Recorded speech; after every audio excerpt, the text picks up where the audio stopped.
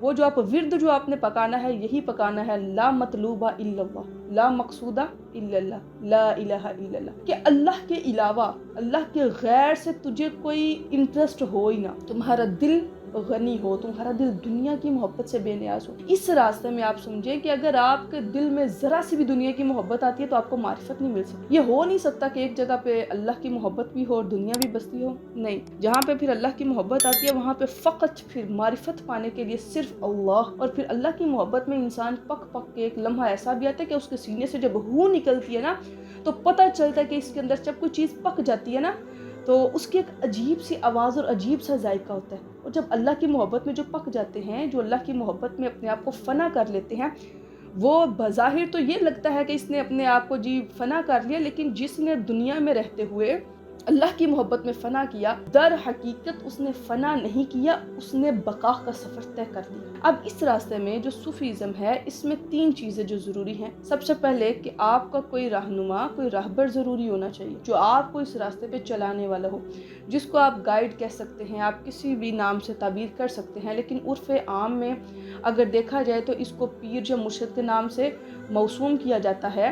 لیکن جیسے کہ ہمارے ہر جگہ پہ ایک آپ یہ سمجھیں کہ دھوکہ اور فریب بہت زیادہ ہے، لوگوں کے مائنڈ میں ایک سکیچ بن چکا ہوتا ہے، لیکن بیسک اگر دیکھا جائے تو جو گائیڈ ہے وہ آپ کو کیا کرتا ہے، یہ منازل طے کرواتا ہے۔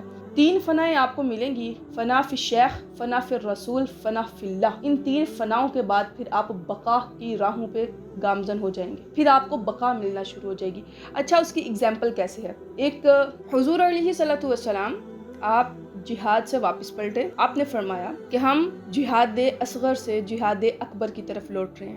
اب جہاد اصغر کون سا؟ اصغر چھوٹے کو کہتے ہیں، اکبر بڑے کو کہتے ہیں۔ جہاد اصغر کون سا؟ وہ جہاد جس میں شہید بھی ہوں، دوسرے کو قتل بھی کیا جاتا ہے، کفار کو، خواتین بیوہ بھی ہوتی ہیں، بچے یتیم بھی ہوتے ہیں، مائیں اپنے بیٹے بھی کھو دیتی ہیں۔ یہ کتنا بڑا جہاد ہوگا، یہ کیسا جہاد ہے؟ زخم بھی لگ رہے ہیں جسم پہ، لیکن اس کو کیا کہا گیا؟ تیر تلوار کے ساتھ لڑنا میدان جنگ میں، اسے جہاد اصغر سے تعبیر کیا گیا، لیکن اپنے نفس کے ساتھ لڑنا اسے جہاد اکبر سے تعبیر کیا گیا۔ اب جو بندہ تیر اور تلوار کے ساتھ میدان جنگ میں لڑ رہا ہے، اگر تو وہ فتح یاب ہوتا ہے تو غازی ہے، شہید ہوتا ہے تو پھر دیکھیں کتنا بڑا مرتبہ ہے، شہید کا مرتبہ بھی بہت بڑا۔ لیکن فرمایا یہ پھر بھی جہاد اصغر ہے، اور جہاد اکبر وہ ہے جو بندہ دنیا میں رہتے ہوئے اپنے نفس کے ساتھ جہاد کرے۔ فی زمانہ نفس کے ساتھ جہاد کرنا کتنا مشکل ہے، گناہوں کی زندگی کو چھوڑنا، اپنے اوپر فقیری کا جبہ پہننا، اور فقر یہ نہیں ہے کہ تم ہاتھ پھیلاؤ۔ ڈاکٹر علامہ اقبال رحمۃ اللہ علیہ نے فقر کو جو بیان فرمایا، آپ نے اس پوری خودی کا جو آپ درس دیتے ہیں نا، جو آپ خودی کا درس دیتے ہیں ڈاکٹر علامہ اقبال۔ اچھا، مجھے یہ سن کے کل حیرت ہوئی، میری ڈسکشن چلی کہ ڈاکٹر علامہ اقبال رحمۃ اللہ علیہ آپ پہ بھی کفر کا فتویٰ تھا۔ آپ نے جب لکھا نا شکوہ جواب شکوہ لکھا، تو آپ پہ بھی لوگوں نے فتوے لگائے۔ یعنی جو اللہ کی محبت کون سی نہج ہوئے گی جہاں پہ انسان اپنی ساری خواہشات کو ختم کر دیتا ہے، خودی کے اوپر جو محنت کی۔ اور پھر آپ کا جو شعر ہے، خودی کو کر بلند اتنا کہ ہر تقدیر سے پہلے، وہ کون سی نہج ہے جہاں پہ رب کوئی بھی کام لکھنے سے پہلے بندے سے پوچھ رہے، خودی کو کر بلند اتنا کہ ہر تقدیر سے پہلے خدا بندے سے خود پوچھے بتا تیری رضا کیا ہے۔ کون کسی کی رضا کا خیال کرتا ہے؟ رب پوچھ رہے، میں کوئی بھی کام اپنے بندے کی مرضی کے خلاف نہیں کرتا، میں اپنے بندے کی رضا چاہتا ہوں۔ وہ کون سی نہج، وہ کون سی معرفت کے راستے ہوں گے، وہ پھر انسان کس عالم میں جو ہے وہ سفر کر رہا ہوگا۔ اور اسی طرح ہم اکثر چیزوں کو بڑا نارملی لیتے ہیں، ہم ڈیپلی ان کو سوچتے نہیں۔ اقبال کا شعر ہے کہ محمد سے وفا تو نے تو ہم تیرے ہیں۔ جب اس کو ذرا ڈیپلی آپ چیک کریں کہ محمد سے وفا تو نے تو ہم تیرے ہیں، ٹھیک ہے، اس کو منسوب کی طرف کیا، اللہ کی طرف کیا کہ محمد سے وفا تو نے تو ہم تیرے ہیں، یہ جہاں چیز کیا لوح اور قلم بھی تیرے ہیں۔ یعنی تیری رسائی، اگر تم محمد رسول صلی اللہ علیہ وآلہ وسلم، اگر آپ معرفت کی راہوں پہ گامزن ہونا چاہتے ہیں، تو حضور علیہ صلاۃ وسلام کی نگاہ رحمت کے بغیر آپ ایک قدم بھی نہیں اٹھا سکتے۔ فرمایا کہ محمد سے وفا تو نے، یعنی اگر تم آقا دو جہاں سے وفا کرتے ہو، تمہارا چلنا پھرنا اٹھنا بیٹھنا ہر چیز حضور کے طریقوں کے مطابق ہو جاتی ہے، تو تمہارے اوپر وہ فقیری رنگ نظر آتا ہے، تمہارے اندر سے دنیا نکل جاتی ہے، اخلاص اور للہیت کی انتہا پہ تم پہنچتے ہو، والحب للہ والبغض للہ، تمہاری کنڈیشنز یہاں تک پہنچ جاتی ہیں۔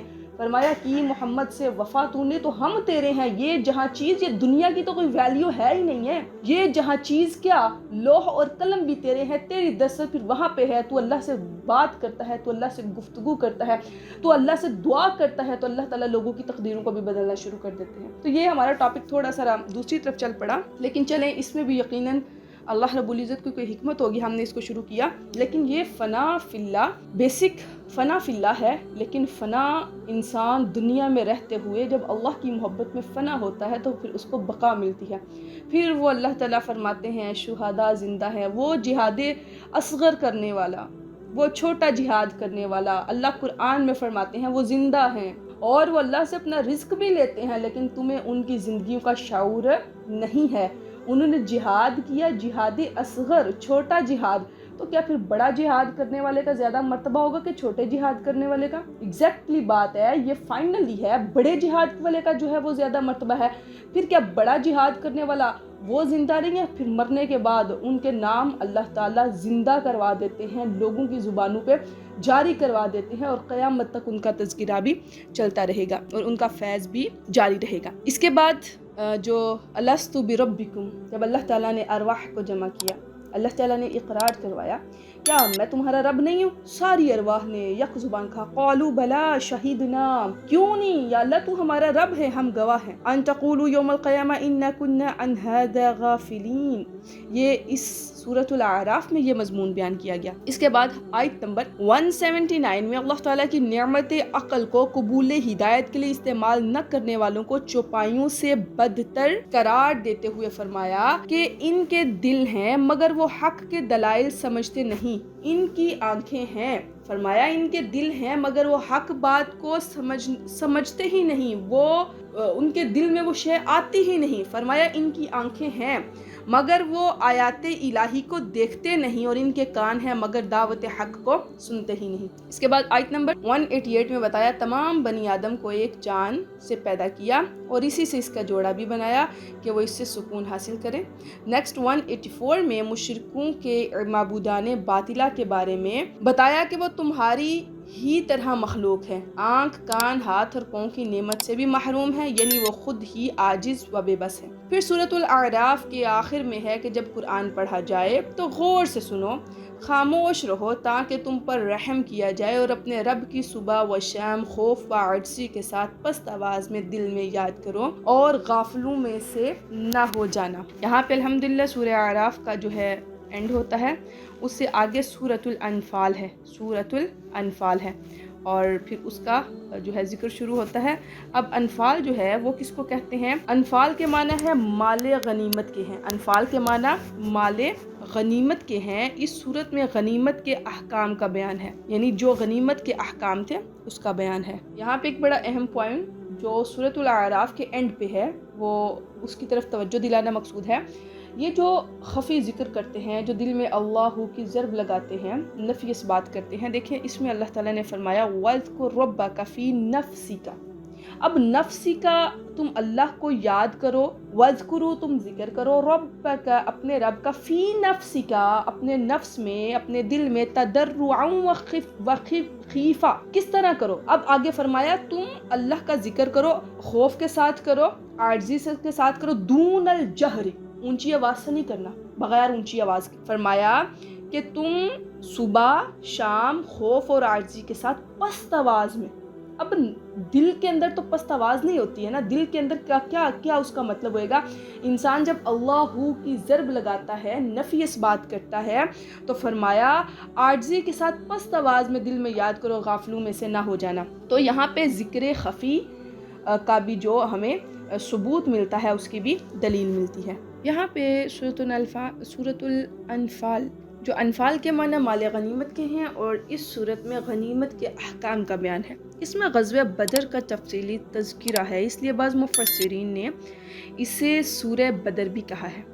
اس صورت میں 6 مرتبہ یا ایھا الذین آمنو کہہ کر خطاب کرتے ہوئے یہ اشارہ کیا گیا ہے کہ دیے جانے والے احکام پر عمل ایک مسلمان کے ایمان کا اولین تقاضا ہے۔ اب مال غنیمت اللہ اور اس کے رسول کے لیے ہے، وہ جس طرح چاہیں اس کی تقسیم کا حکم جاری۔ کامل ایمان والوں کی صفات اللہ کے ذکر سے متاثر ہونا، کلام اللہ کو سن کر دلوں کا نرم ہو جانا، اللہ پر توکل کرنا اس صورت میں مذکور ہے۔ پھر بدر کے ابتدائی مرحلہ کا تذکرہ ہے کہ نکلتے وقت بعض لوگ پوری طرح تیار نہ ہونے کی وجہ سے جہاد پر آمادہ نہیں تھے، لیکن جب نبی علیہ الصلوۃ والسلام کے ساتھ مل کر کافروں سے مقابلہ کر کے میدان میں آگے تو اللہ نے فرشتے اتار کر تمہاری مدد فرمائی۔ ایک طرف 313 ہیں اور ایک طرف 1000 کا لشکر ہے، لیکن کس چیز نے ثابت قدم رکھا؟ کامل ایمان نے ثابت قدم رکھا۔ کافر قتل اور زخمی ہوئے اور میدان سے راہ فرار اختیار کرنے پر مجبور ہوئے۔ مجاہدین کی عظمت کا بیان ہے کہ تم نے جو کافر قتل اور گرفتار کیے یا ان پر تیر برسائے تو در حقیقت وہ اللہ نے سب کیا۔ پھر بتایا کہ میدان جہاد سے بھاگنے والے کا ٹھکانہ جہنم ہے، البتہ اگر مزید تیاری کر کے دوبارہ حملہ آور ہونے کے ارادے سے پیچھے ہٹا ہے تو کوئی حرج نہیں ہے۔ اللہ اور اس کے رسول کا جب بھی کوئی حکم آئے تو اس پر عمل کرنے میں تاخیر نہ کریں، اس میں تمہاری حیات کا راز مضمر ہے، تمہاری زندگی کا راز، تمہاری بقا کا راز اسی میں ہے کہ جب اللہ اور اس کے رسول کا حکم آ جائے تو سر تسلیم خم ہو جانا چاہیے۔ قتال فی سبیل اللہ اس وقت تک جاری رہے گا جب تک دنیا سے فتنہ و فساد ختم ہو کر دین اسلام کا نظام پوری دنیا پر غالب نہ آ جائے۔ یہاں پہ 9ویں پارے کا جو ہے وہ اختتام ہوتا ہے۔ انشاءاللہ اللہ کریم نے چاہا تو کل 10واں پارہ کریں گے۔ اللہ تعالیٰ اس پڑھنے پڑھانے کو ہمارے لیے ذریعہ نجات بنا دے، اس سمجھنے سمجھانے کو ہمارے لیے ذریعہ نجات بنا دے۔